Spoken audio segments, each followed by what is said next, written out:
இதயம் கனிந்த பணிவான வணக்கம் நண்பர்களே. குரு அருளும் இறையருளும் நமக்கு துணை நிற்கட்டும் என்று வேண்டி துவங்குவோம். இந்த பதிவு மூலமாக பகவத்கீதையை எளிமையான தமிழ் விளக்கத்தில் பார்த்துட்டு வரோம். இப்போ நம்ம பார்க்க போகிறது அத்தியாயம் 3 14வது ஸ்லோகம். அன்னாத் பவந்தி பூதானி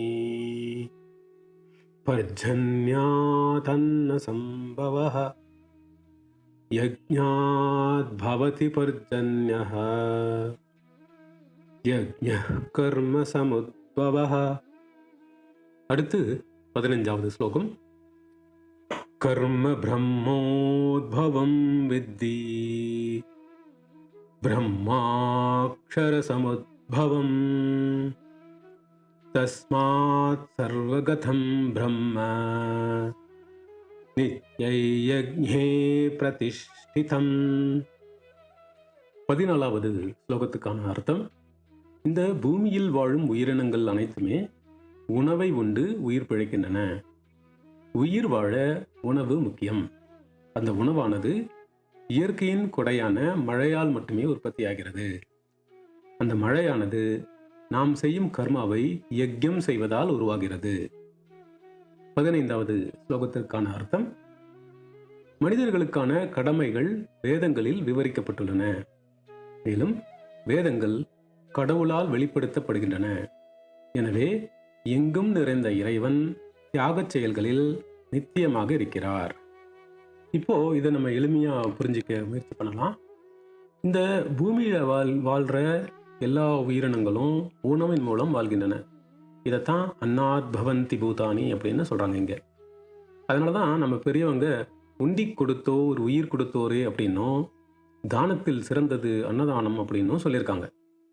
இந்த பூமியில விளையக்கூடிய எல்லா உணவு தானியங்களும் காய்கறிகளும் பழ வகைகள் செடி கொடிகளும் மழையால் தான் விளையுதுன்னு நமக்கு தெரியும்.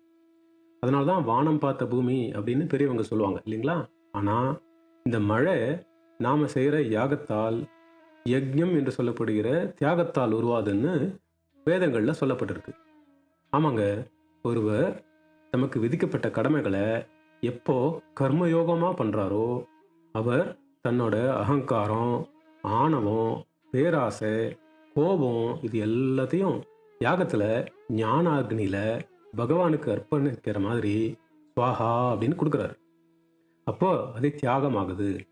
அந்த நல்ல கர்ம யோகி செய்கிற நல்ல காரியம் யஜ்ஞமாக மாறி அதனால் மழை பெய்யுதுன்னு பகவான் சொல்கிறார். இதைத்தான் ஔவையார் அவரோட மூதுரையில் இப்படி சொல்லியிருப்பார். இத்தொல்லொழுகில் நல்லார் ஒருவர் உளரேள் அவர் பொருட்டு எல்லாருக்கும் பெய்யும் மழை அப்படின்னு. இங்கே நல்லார் அப்படின்னு யாரை சொல்கிறாங்கன்னா, தன் கடமையை எப்போ ஒருத்தர் யஜ்யமாக தியாகமாக செய்கிறாரோ, சுயநலம் இல்லாமல், தனக்காக இல்லாமல், தன் குடும்பத்துக்காக இல்லாமல், எதையும் செய்யாமல் மற்றவங்களுக்காக அன்போடு செய்கிறாரோ அவர் தான் நல்லவர். அதனால் இவ்வுலகில் நற்குணங்களாலும் பரோபகாரியாய் மற்றவங்களுக்கு உதவும் தனது கொடைத்தன்மையாலும் சிறந்து விளங்கும் நல்லவர் ஒருவர் ஒரே ஒருத்தர் இருந்தால் கூட அவருக்காக எல்லாருக்கும் மழை பெஞ்சு உலகம் செழிக்க உதவும் அப்படின்னு நம்ம இதை புரிஞ்சுக்கணும். இந்த 15வது ஸ்லோகத்தில் பகவான் என்ன சொல்கிறாருன்னா, நமக்கான கடமைகள் என்ன, நாம் இந்த கர்மாவை எப்படி பண்ணணும், இந்த லௌகீக மாயை நம்மளை எப்படி பலவீனமாக வச்சிருக்கு அப்படின்னு தெரிஞ்சுக்கிட்டு இந்த அறியாமையிலிருந்து விலகி எப்படி இந்த உலக பந்தங்களிலிருந்து வெளியில் வரணும் அப்படின்னு வேதங்களில் சொல்லப்பட்டிருக்கு. எப்படி நாம் பகவானை தினமும் ஆராதித்து நம்ம கடமைகளை ஒரு தியாகமாக சாக்ரிஃபைஸாக பண்ணணும் அப்படின்னு வேதங்களில் சொல்லப்பட்டிருக்கு. இப்படி தன் நிலையை மனிதன் படிப்படியாக லௌகீக நிலையிலிருந்து உயர்த்திக்கிட்டு ஒரு உயர்ந்த நிலையை அடைஞ்சு தன் கடமையை தியாகமாக தியானத்தோடு செய்யும்போது அது யஜ்யமாக மாறி அது மூலமாக மழை பெய்யுது அப்படின்னு பகவான் கிருஷ்ணர் நமக்கு சொல்கிறார். இந்த ஸ்லோகத்தில் அக்ஷரம் அப்படின்னு ஒரு வார்த்தை உபயோகிச்சிருக்காங்க. அக்ஷரம் அப்படின்னா அழிவில்லாத பரம்பொருள் அப்படின்னு அர்த்தம். இதைத்தான் பிரம்மாக்ஷர சமுத்பவம், அதாவது அக்ஷரமான பகவான் கிட்ட இருந்து பிரம்மம் என்று சொல்லப்படுகிற வேதம் வந்தது அப்படின்னு சொல்றாங்க. இந்த ஸ்லோகத்துல ஒரு இயற்கையான சுழற்சியை பற்றி பகவான் சொல்கிறார்.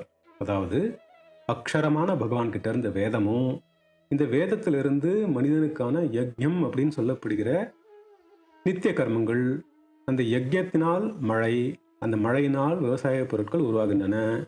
அந்த விவசாய உணவுப் பொருட்களை சாப்பிட்டு எல்லா ஜீவராசிகளும் உயிர் வாழ்கிறது அப்படின்னு சொல்றாங்க. இதனால நம்ம தெரிஞ்சுக்க வேண்டியது என்னன்னா, இந்த பிரபஞ்சமும் சர்வலோகமும் அதில் உள்ள சர்வ பொருட்களும் வேதங்களும் எல்லா உயிர்களும் இந்த பகவான் கிட்ட தான் வந்திருக்கு. நாம நம்ம கர்மாவை யோகமா, நித்திய கடமைகளை யோகமா தியான நிலையில பண்ணணும். அதுக்கு நம்ம தியானம் பண்ணணும் இல்லைங்களா? ரெடி ஆயிட்டீங்களா? நல்லது. நன்றி. வணக்கம். ஓம் சாந்தி.